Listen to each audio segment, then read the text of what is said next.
Can you get rich with bonds? That is the question of the day and the video topic for this video. If you're new to my channel, welcome. Thank you for stopping by. I upload all sorts of different personal finance videos, stocks, bonds, passive income, real estate, so many different things. Definitely consider subscribing if you like what you see. Now, with bonds, I wanted to do this video for quite some time because, including myself and other YouTubers, we constantly upload videos about stocks. This stock, this ETF, this mutual fund, stock, stock, stock. Well, in this video, we're going to talk solely bonds. Now, I did a survey on my channel. If you go to the community section of my channel, you'll see it, but I'm going to read off the results right here. I'll put them up on screen.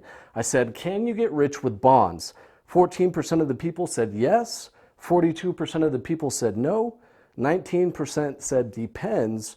And 26%, about a quarter of the entire people who took the survey said, you tell me. With almost half of the people surveyed saying no, I'm really excited to do this video, not to prove anyone right or wrong, but simply just to shine some more light on bond investing itself. So without further ado, let's begin.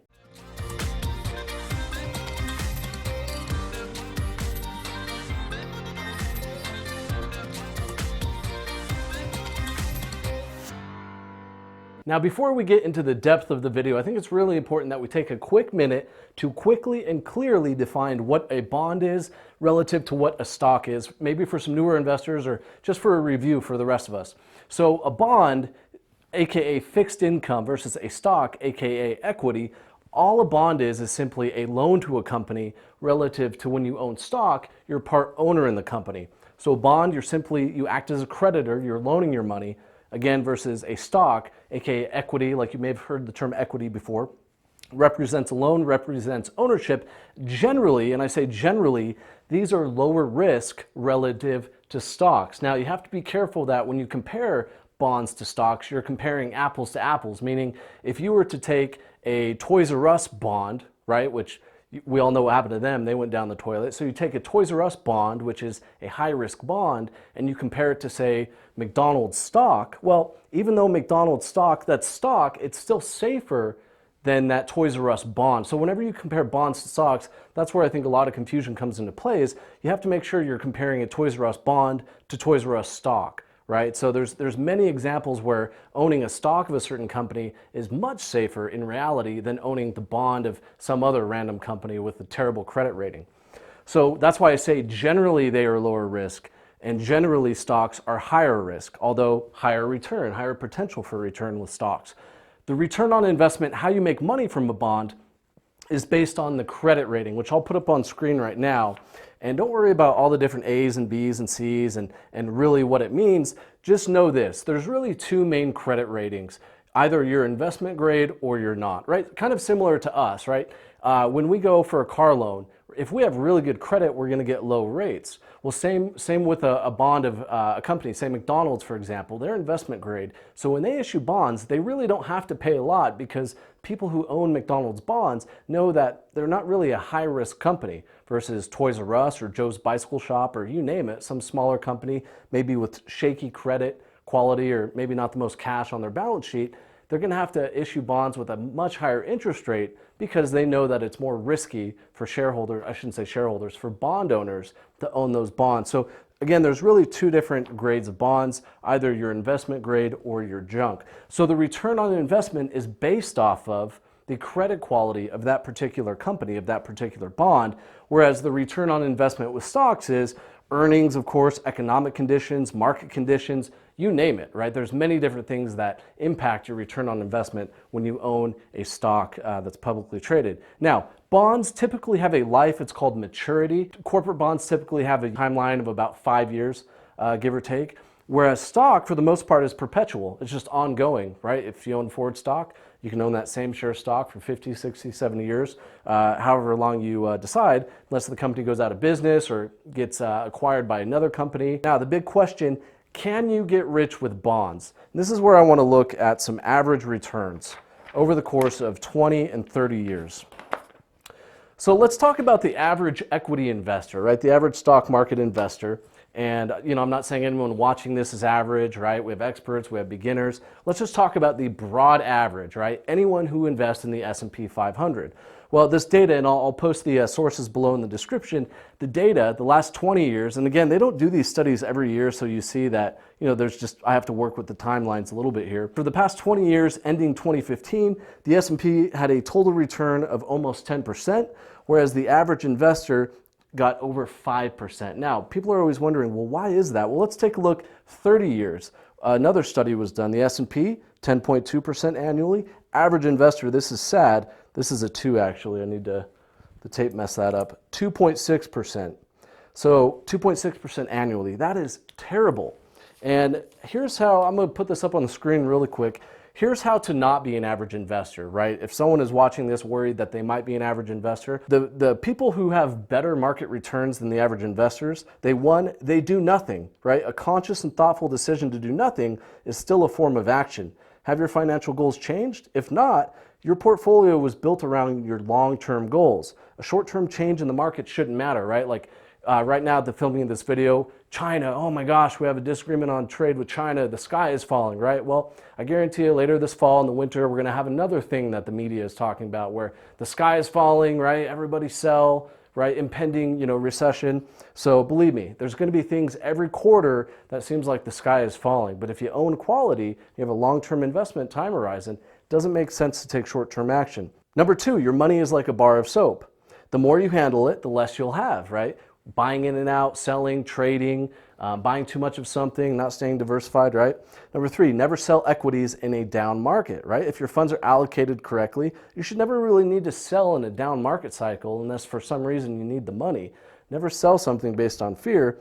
And then the 4th one, science works. It's been academically proven that a disciplined approach to investing delivers higher market returns, right? And again, it's boring, but like dollar cost averaging, for example, is a great form of disciplined investing. So when we talk about the average investor investing in the stock market and they say, oh, bonds are garbage, bonds are boring, they don't make any money. Well, I went out and I chose 2 very common, very average bond funds. These aren't special, these aren't a special strategy, they're just plain Jane Vanguard bond funds. So here's the ticker for the bond fund, and it is the long-term investment grade. So these are lower risk bonds. The 12-month trailing yield, so this is just the yield, right? It's just over 4%. The total average annual return is 8.2% since 1973. I tried to go way back into history. Now, I wanted to stay comparatively with the averages up here. So from 86 to 2016, this bond fund produced 7.91 annual rate of return, okay? Let's look at some higher risk. So these are the high yield, these are the junk credit rating bonds. Again, this is a simple Vanguard fund, plain Jane, nothing special.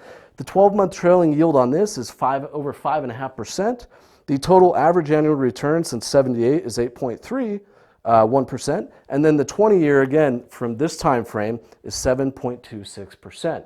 So when people arbitrarily say, no, you can't get rich with bonds, well, it's interesting because if these average investors up here would simply just buy a bond fund instead of trying to time the market, buy in and out of things, thinking that they understand the stock market, the history shows that they would probably be better off doing that rather than trying to be an incredibly active investor in the stock market. Now, does that mean all stocks are bad and you should never be active with your portfolio? No, but I think a healthy mix is really essential, at least for my goals. Now, what I'm going to put up on screen is going to show you, as investors, bonds to stocks and how to mix those into a portfolio and the returns and the volatility that you might see. So let's go ahead and hop on my computer and I'll show you that right now. All right, so here we are on my computer screen, and as you can see, here's a simple chart showing 100% bonds. See here where it says portfolio allocation here?